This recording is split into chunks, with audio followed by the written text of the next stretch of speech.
Last year I was a freshman in high school and my GPA was a 4.2 and I took all honors.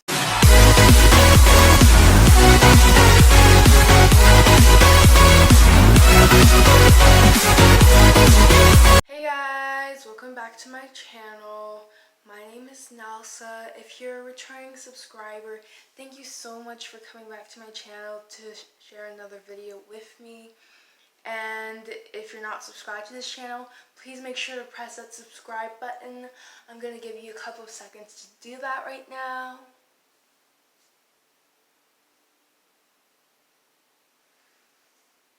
Have you subscribed yet? Because if you haven't, I'll be checking down below to see if you did. I hope that you're having an amazing morning, day, or night, afternoon, wherever you are, at whatever time you're watching this. So today, as you can obviously see by the title, the video we'll be doing is how to have good grades during the first quarter or semester of school. And the reason why I chose the first quarter and the first semester is because that's how it all begins. Your first quarter, or like your first semester, whatever it is, your first trimester, if you want to call it that, sets you up for the rest of the school year, which is why you gotta get A's during those quarters. You gotta get A's, you gotta get straight for the whole year. So of course, it's not like I'm an educator or professional on how to get good grades or whatever, but I am a scholar. For example, last year I was a freshman in high school and my GPA was a 4.2 and I took all honors. I got amazing grades. I was doing what I was supposed to be doing, So I'm trying to impart that knowledge on you guys so you guys can understand how to get good grades and how to succeed and be successful in school. So I got some tips for y'all today to help you grow in school and get those good grades. I'm already on my journey of getting good grades this year. Like for example, I took a geometry quiz last week, Thursday, and I checked today and I was so proud of myself. I got 100 out of 100. I'm so proud. So happy. Now I'm going to teach you guys how to do that today. So if you're interested in getting A's, keep watching. So my absolute first tip, if you want to get A's, do not procrastinate. And when I'm saying this, I know I'm being a bit hypocritical because I've procrastinated a million times in my life. I've procrastinated so much, it's ridiculous. Even last year during freshman year, I procrastinated a lot, but I'm telling you not to do it. When you procrastinate, everything's just worse, okay? Because when you think about it though, if you didn't procrastinate, you would have had more time to do the assignments and you might have done the assignment even better than when you did it when you procrastinated. And also when you procrastinate, sometimes you just forget about the assignment altogether and then you don't turn it in on time and then you have an F and then you have to bring up that F. And most teachers in high school, they don't accept any late work. That's just not the way they roll. And then you have a bad grade. So just don't procrastinate. Try to do everything on time. And that leads me to my second point, time management. If you can't manage your time, you're going to keep procrastinating. Not going to do your homework on time. I know we all have things to do. We have our clubs, we have our extracurriculars, after school activities, we want to hang with our friends, we want to watch YouTube, we want to watch TV, we want to do whatever. But you have to learn to manage your time. You may be thinking, oh, this assignment I got today is due in 2 weeks. I'm not going to do it now. I can just do it later. No. Don't do that. That just leads to procrastination, and that also does not help you manage your time. Yes, you could do it later, but I think it's better to pace yourself on assignments. If it's due in like 2 weeks, pace yourself. Do a little bit of it each day so you don't completely forget. So you still manage your time and you still have time to do all the other things you need to do during that day. For example, say I went to school, right? I went to school today and I had like a bunch of homework. And then I had certain assignments due the following day and then certain assignments due in 2 weeks.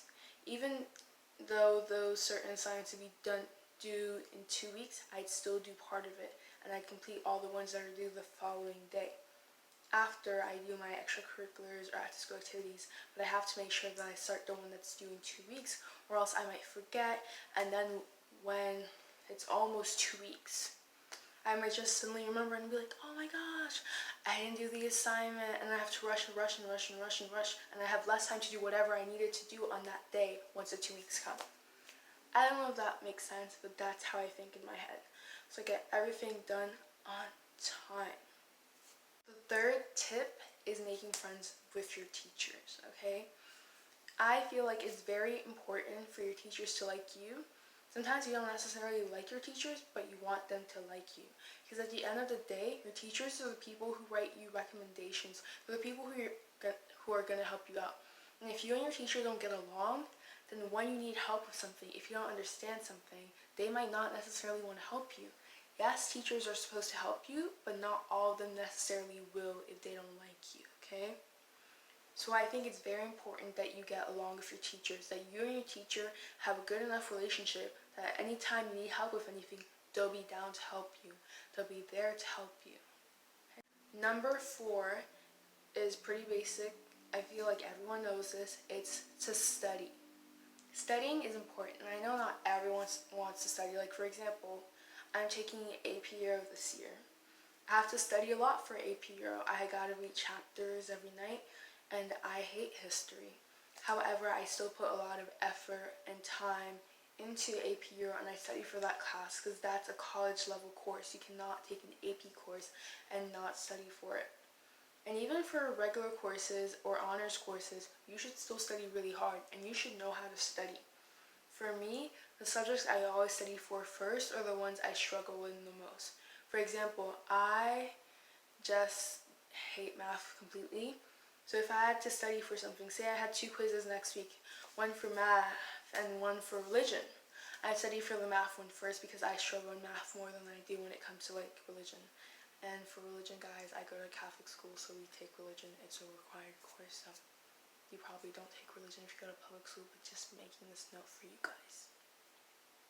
Make sense? Okay. So just study. People have different ways of studying. Some people take notes different ways, but if you take notes, make sure that you have a way of remembering or highlighting the most important points and remembering them. Those are the things you should remember. And I know sometimes you zone out in class, and if you do zone out in class that day and you know you need those notes for the next test or quiz, ask a friend who can help you out. If you don't understand something, ask your teachers. But just make sure to study, okay? Some people come in on the day of the test or the quiz and they'll be like, oh, I didn't study, I'm gonna fail, I didn't read the book. Okay, I get that, but SparkNotes doesn't have all the answers. Sometimes you just gotta go and read the thing. That's how you're gonna get the best scores. Like for the summer reading test at my school, my teacher in honors English, she gave us a test the second day of school. The second day of school, okay? And all the people who hadn't read the book had to go on SparkNotes or whatever. And then they took the test and not all of them got good grades. Versus me who got a 98% because I read both books. It's just how it is. Study. Do your work. Goes back to not procrastinating. Don't procrastinate, okay? If you don't procrastinate, everything else should be fine. If you don't even procrastinate studying, like if you learn something new that day in class and you're like, oh, we just started a new chapter, a new unit, go home and review the notes for that new chapter, new unit that you started. Because if you review a little bit every night, it sticks better to your brain than just having like a crash study course the night before the test or quiz. That's not going to help as much. Number 5 is working with your friends. And when I say working with your friends, I don't mean asking your friend for all the answers for this homework assignment or for that.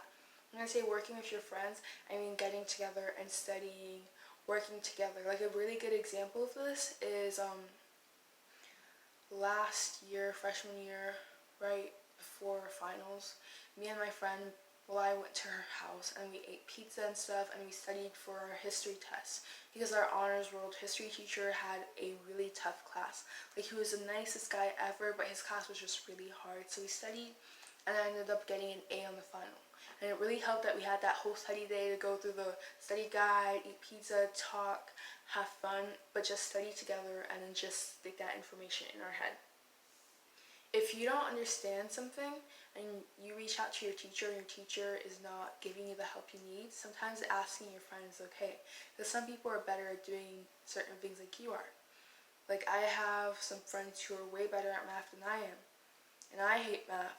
So if I can't quite understand a math question and I don't have the teacher available to me, I might ask my friend, hey, can you please explain this to me? I don't understand it, and your friend can help you out.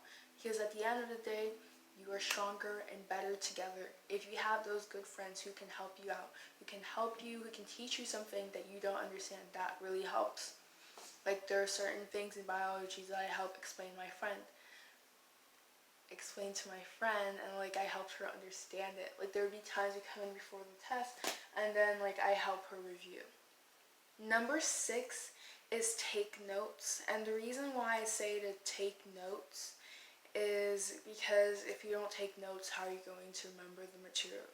Yes, you could read a chapter in a textbook, you could do all of that, but at the end of the day, the best method to remember everything is simply taking notes and finding a great way to take notes, whether it's Cornell notes, bullet point notes, paragraph notes, or just printing out the slides from that class because you don't want to take notes but you can follow along with the slides from the PowerPoint or whatever.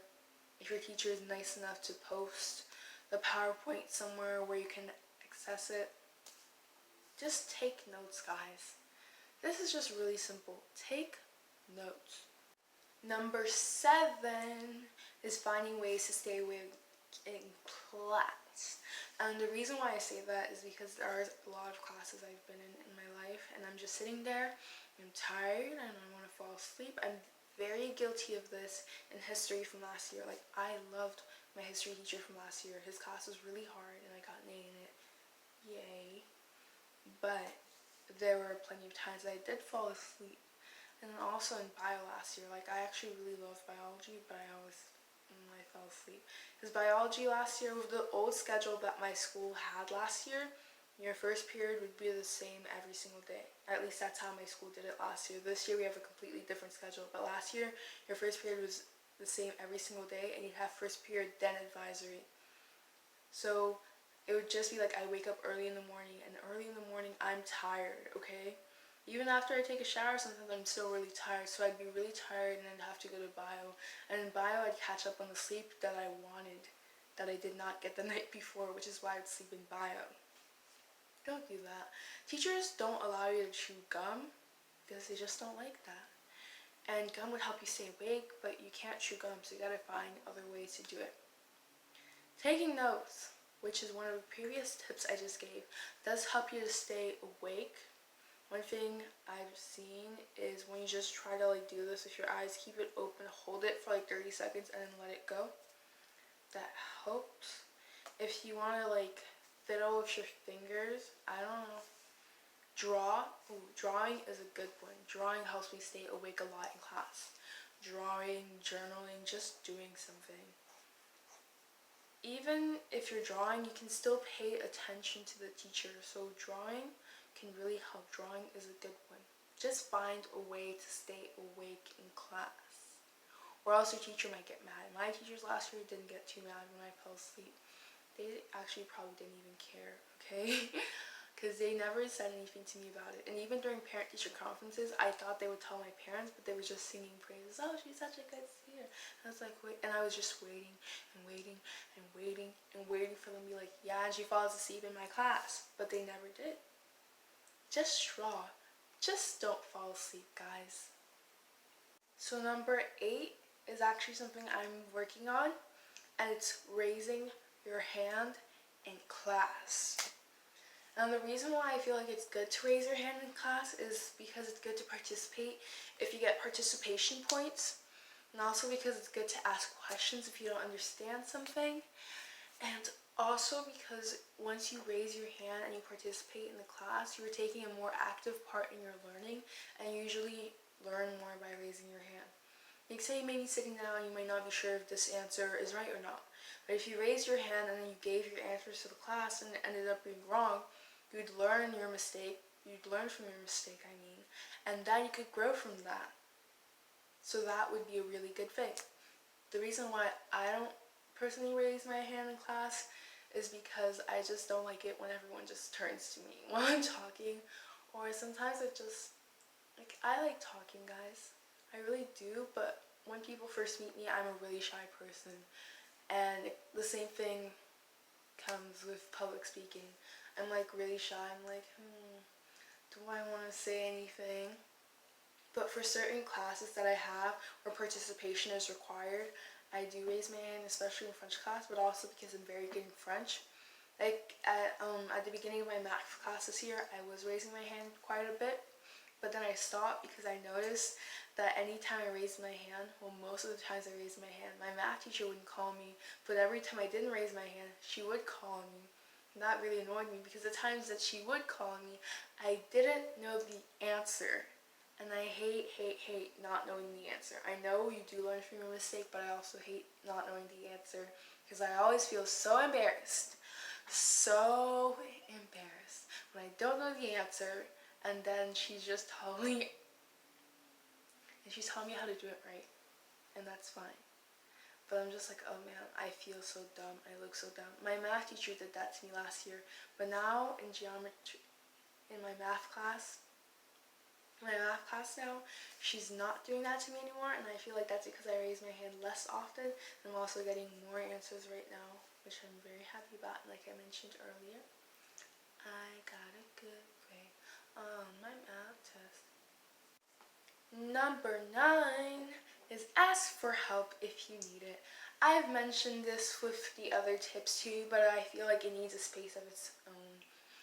Ask your teacher, ask your friends, take some enrichment classes, watch some videos online, Khan Academy all day. Just find a way to figure it out. But really, if outside resources can't help you, ask for help.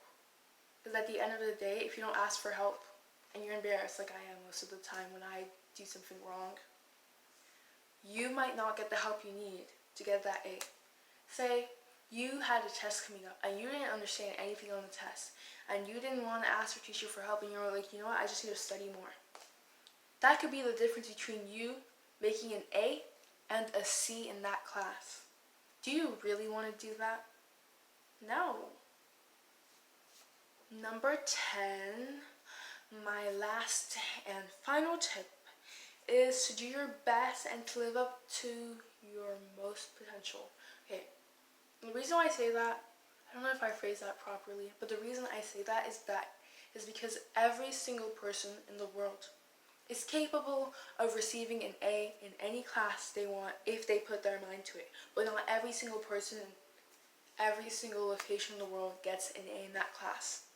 It's all about effort, okay?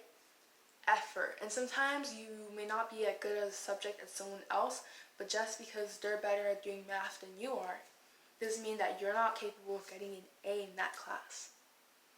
Because everyone can. You just have to put in the work, the time, the dedication, the effort, okay?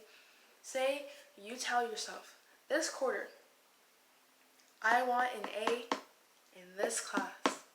You do whatever you need to get an A in that class. You study your butt off. You ask for help, you raise your hand, you do whatever. And this also goes with setting goals. You need to set educational and academic goals. Okay guys, so I really hope that all these tips I gave you guys on how to get an A for the first quarter of school, the first semester, whatever, the first trimester of school, has really helped you guys. I hope you guys learned something. And if I was just telling you things that you've heard a million times over and over and over again, then hopefully this was a wake-up call for you. And I really, really, really hope that you guys have a great academic year, that you guys have a great school year, you guys slay, you guys are amazing, you guys do great things. I just want to tell you guys to please make sure to give this video a big thumbs up if you enjoyed these tips. If you think that these are great tips, make sure to drop a comment down below and to press that subscribe button, and make sure to come back to my channel to check out more videos or check out some videos I've already posted, guys. Wait for some upcoming videos. I love posting videos and I hope you guys enjoy my videos. And make sure to drop down some video suggestions down below. This is the first video that I've posted in about 2 weeks, so I've been gone for a minute, which is why I need some video suggestions so I know what you guys want to see, so I know what to post down below, so I can put up content that you guys will enjoy, that you guys will watch, that you guys think are useful, things like that, because I'm running out of ideas already. I'm not sure what to do, but one thing that I know I will do for certain is a homecoming get ready with me, homecoming dress shopping, homecoming everything. Thank you so much for watching, and I hope to see you guys next time on my channel. Make sure to come back again. Once again, my name is Nelsa, and bye!